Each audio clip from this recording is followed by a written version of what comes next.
fast, sitting here praying that this night's gonna last.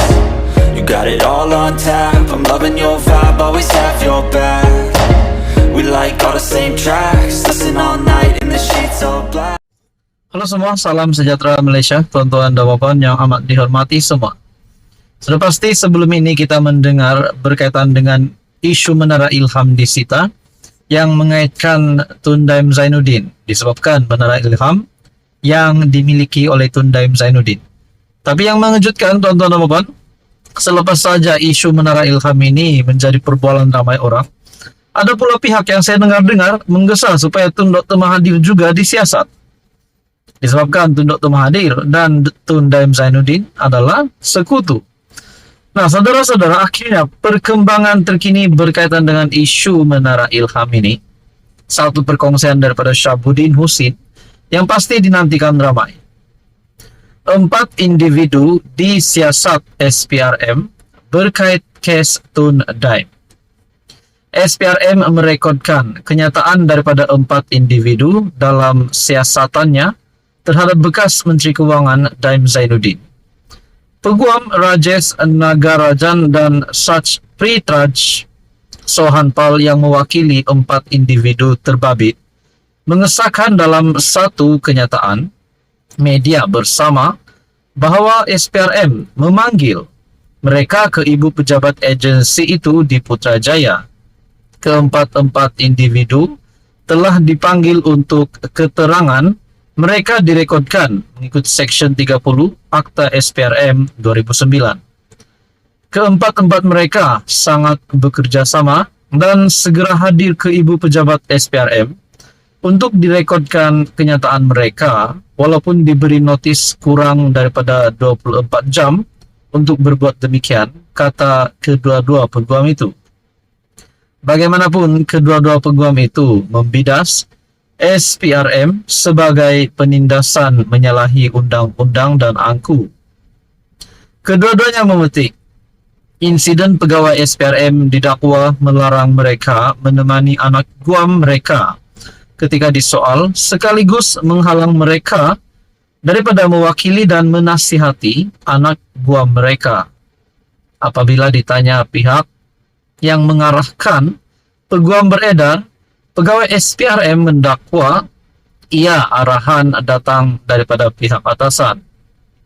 Kedua-dua peguam itu mengingatkan SPRM tentang hak untuk mendapatkan perwakilan undang-undang apabila disiasat oleh badan penguatkuasaan adalah asas kepada sistem keadilan jenayah Malaysia. Malaysia kini telah menghubungi Ketua Pesuruhjaya SPRM Azam Baki untuk mendapatkan maklum balas berhubung perkara itu. Pada 21 Disember tahun lepas, SPRM menyita Menara Ilham, sebuah bangunan bernilai komersial tinggi yang terletak di Kuala Lumpur. Bangunan itu dimiliki oleh keluarga Daim, yang juga sekutu rapat bekas Perdana Menteri. Nah, saudara-saudara, ini perkembangan terkini berkaitan dengan isu Menara Ilham, berkaitan dengan siasatan SPRM ke atas isu ini, dan 4 individu disiasat SPRM berkait kes Tun Daim Zainuddin. Apa komen Anda? Sekian saja, teruskan bersama di dalam channel ini. Salam sejahtera Malaysia, selamat datang ke channel Fels Lifestyle. Nah, tuan-tuan dan puan yang amat hormati semua, sebelum ini kita mendengar berkaitan dengan langkah Dubai. Kita juga mendengar berkaitan dengan ada saja gerakan untuk menjatuhkan kerajaan. Tapi saudara-saudara, hakikatnya kalau kita kira secara logiknya, secara rasionalnya, jumlah ahli parlimen daripada pembangkang ataupun Perikatan Nasional bukannya bertambah, tetapi berkurang. Nah, saudara-saudara, satu dapatan saya ataupun maklumat yang saya lihat daripada satu artikel dari Shahabuddin Husin ataupun shahabuddin.com yang menyatakan, nak menjatuhkan kerajaan, jatuhkanlah betul-betul. Ini yang kita mahu dengar. Kepada semua musuh-musuh pimpinan Dato' Seri Anwar Ibrahim, musuh kepada Perdana Menteri Malaysia, yang kita dapat lihat cuba nak jatuhkan kerajaan, cuba nak gulingkan Dato' Seri Anwar Ibrahim, Kalau betul-betul nak jatuhkan, tunjukkanlah bukti yang kamu memang sudah cukup jumlah ahli parlimen untuk membentuk kerajaan yang baru. Tetapi ini tidak. Berkurangan pula jumlah ahli parlimen daripada pembangkang. Nah, satu perkongsian daripada Syahabuddin Husin, cerita mahu menjatuhkan kerajaan nampaknya terus menjadi bualan dan diperkatakan di mana-mana di sebalik khayalan langkah Dubai. Terbukti telah tersadai di laluan angan-angan.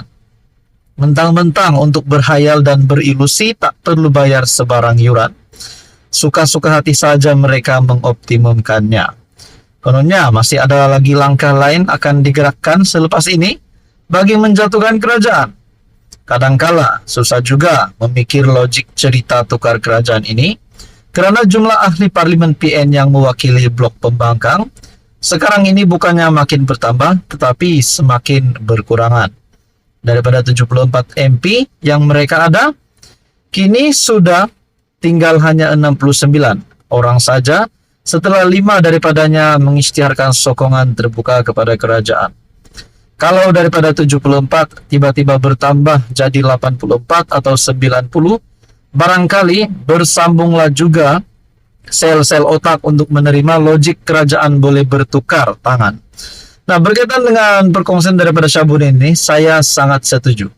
Kalau kita nak fikir logik pun, nak tukar kerajaan, kena cukup MP untuk membentuk kerajaan yang baru, barulah boleh gulingkan kerajaan yang ada hari ini. Tetapi untuk apa, saudara-saudara?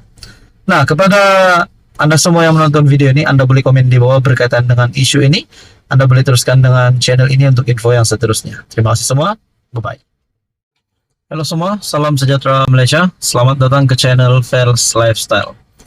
Tuan-tuan dan puan yang saya amat hormati semua, sudah pasti berita buruk untuk Perikatan Nasional untuk Bersatu pimpinan Tan Sri Muhyiddin Yassin berkaitan dengan ahli parlimen PN yang menyatakan sokongan terhadap kerajaan perpaduan.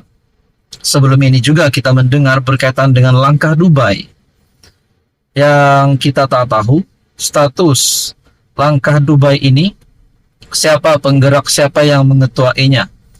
Tapi teman-teman, satu dapatan ataupun satu maklumat hari ini berkaitan dengan ahli-ahli parlimen dari pembangkang yang menyatakan sokongan terhadap kerajaan perpaduan yang beralih sokongan daripada Perikatan Nasional, yaitu 5 MP Bersatu.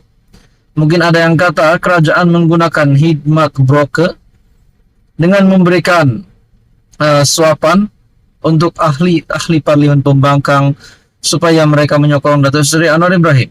Tetapi semua itu akhirnya dinafikan oleh Puan Zarkashi, dan ini pasti satu kejutan buruk untuk musuh-musuh Datuk Seri Anwar Ibrahim.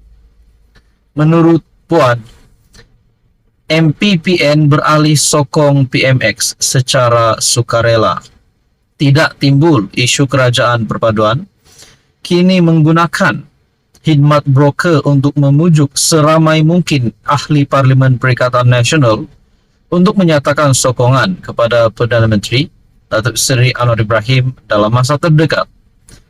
AMKT Ahli Majlis Kerja Tertinggi UMNO Datuk Dr. Muhammad Puan berkata, beliau tidak percaya wujud gerakan berkenaan kerana majoriti ahli parlimen pembangkang sebelum ini berbuat demikian secara sukarela tanpa dipaksa atau diugut oleh mana-mana pihak.